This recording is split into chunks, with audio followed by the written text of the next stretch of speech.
नमामि शमीशान निर्वाण रूपम विभुम व्यापकं ब्रह्म वेद स्वरूपम निजम निर्गुणम निर्विकल्पम निरीहम चिदाकाश आकाश वासम भजेहम।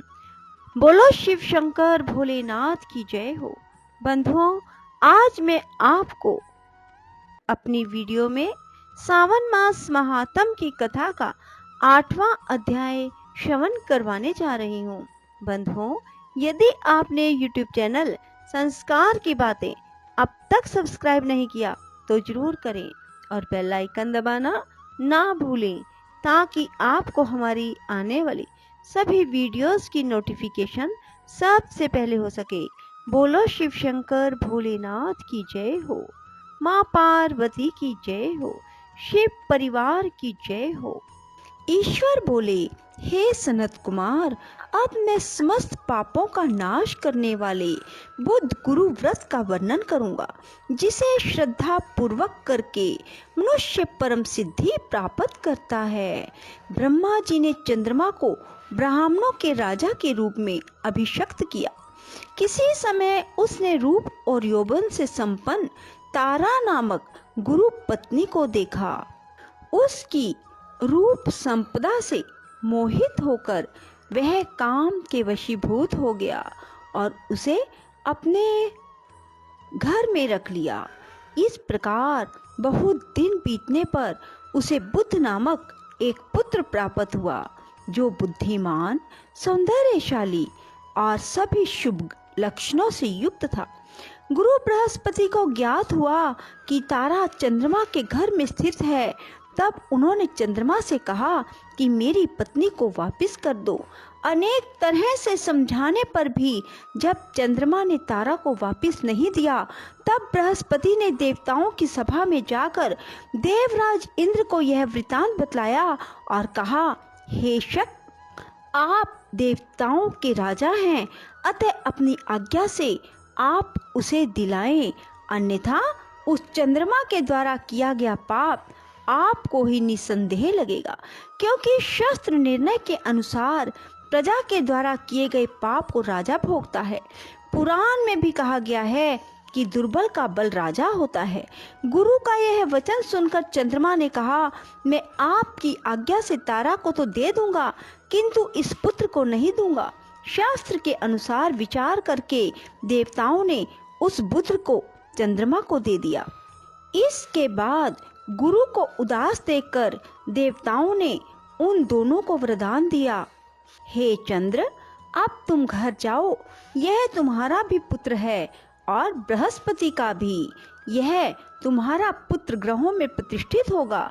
हे सुराचार्य, आप यह दूसरा भी शुभ वर ग्रहण कीजिए कि जो बुद्धिमान व्यक्ति आप दोनों बुद्ध गुरु का व्रत मिलाकर करेगा, उसकी संपूर्ण सिद्धि होगी।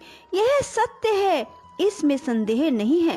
शंकर जी के लिए अत्यंत प्रिय यह श्रावण मास के आने पर जो लोग बुधवार तथा बृहस्पतिवार को पूजन व्रत करेंगे, उन्हें सिद्धि प्राप्त होगी। इस व्रत में दही भात का नैवेद्य व्रत सिद्धि में मूल हेतु है। स्थान भेद से आप दोनों की मूर्ति लिखकर पूजन करने से भिन्न भिन्न फल प्राप्त होता है। यदि कोई हिंडोले के ऊपरी स्थान पर आप दोनों की मूर्ति लिखकर पूजन करे तो यह सर्व गुण संपन्न तथा दीर्घ आयु पुत्र प्राप्त करेगा। यदि मनुष्य कोषागार में मूर्ति को लिखकर पूजन करता है तो उसके कोष बढ़ते हैं और वे कभी क्षय को प्राप्त नहीं होते। इसी प्रकार पाकल्य में पूजन करने से पाक वृद्धि, देवालय में पूजन करने से उनकी कृपा प्राप्त होती है। शय्यागार में लिखकर पूजन करने से स्त्री का वियोग कभी भी नहीं होता। धान्यगार में लिखकर पूजन करने से धान्य की वृद्धि होती है। इस प्रकार मनुष्य उन फलों को प्राप्त कर लेता है। इस प्रकार 7 वर्ष तक करने के बाद उद्यापन करना चाहिए। उद्यापन से पहले अधिवासन करके रात्रि में जागरण करना चाहिए। स्वर्ण की प्रतिमा बनाकर विधि पूर्वक 16 उपचारों से पूजन करने के पश्चात तिल, घी, चारू और अपामारक तथा अश्वत्थ से युक्त समिधाओं से होम करना चाहिए। अंत में पूर्ण आहुति देनी चाहिए। उसके बाद मामा व भांजे को प्रयत्न पूर्वक भोजन कराना चाहिए। इसके बाद ब्राह्मणों को तथा अन्य लोगों को भी भोजन कराना चाहिए। स्वयं भी भोजन करना चाहिए। इस विधि से 7 वर्ष तक करने पर मनुष्य सभी मनोरथों को प्राप्त कर लेता है। जो इसे विद्या की कामना से करता है वह वेद व शास्त्र के अर्थों को जानने वाला हो जाता है। बुद्धि प्रदान करते हैं और गुरु बृहस्पति गुरुता प्रदान करते हैं। सनत कुमार बोले, हे भगवान, आपने जो यह कहा है कि इस अवसर पर मामा और भांजे को भोजन करना चाहिए, यदि बताने योग्य हो तो इसका कारण बताइए। ईश्वर बोले, हे सनत कुमार, पूर्व काल में अत्यंत दीन तथा दरिद्र कोई 2 ब्राह्मण थे। वे दोनों मामा भांजे थे। उदार पूर्ति हेतु परिश्रम पूर्वक भ्रमण करते हुए वे दोनों किसी नगर में अन्न मांगने के लिए गए। उन्होंने घर घर में श्रावण मास में प्रत्येक वार को उस वार का व्रत होते हुए देखा, किंतु कहीं भी बुद्ध गुरु का व्रत नहीं देखा।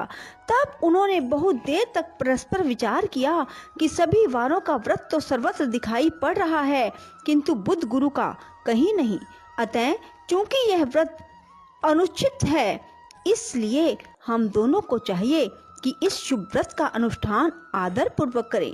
किंतु हे सनत कुमार, इसकी विधि न जानने के कारण वे दोनों संशय में पड़ गए। तब रात्रि में उन्हें स्वप्न में इस व्रत की विधि दृष्टि गोचर हो गई। इसके बाद उन्होंने उसकी विधि के अनुसार व्रत को किया, जिससे उन्होंने अपार संपदा प्राप्त की। प्रतिदिन उनकी संपत्ति बढ़ने लगी और सभी लोगों को ज्ञात भी हो गया। इस प्रकार 7 वर्ष तक करके वे पुत्र पौत्र आदि से संपन्न हो गए। उसके बाद उनके ऊपर प्रसन्न होकर बुद्ध व गुरु प्रकट हुए और उन्होंने उन दोनों को यह वर दिया, आप दोनों ने हम दोनों के निमित्त इस व्रत को प्रवर्तित किया है। अतः आज से कोई भी इस शुभ व्रत को करेगा, उसे व्रत की समाप्ति पर मामा तथा भांजे को प्रयत्न पूर्वक भोजन कराना चाहिए। इस व्रत के प्रभाव से उसे सभी कामनाओं की परम सिद्धि हो जाती है और अंत में चंद्र सूर्य पर्यंत उसका हमारे लोक में वास होता है।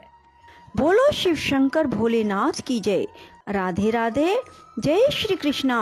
बंधुओं, यदि आपको हमारी वीडियो पसंद आए तो इसे लाइक करें और शेयर भी जरूर करें। धन्यवाद।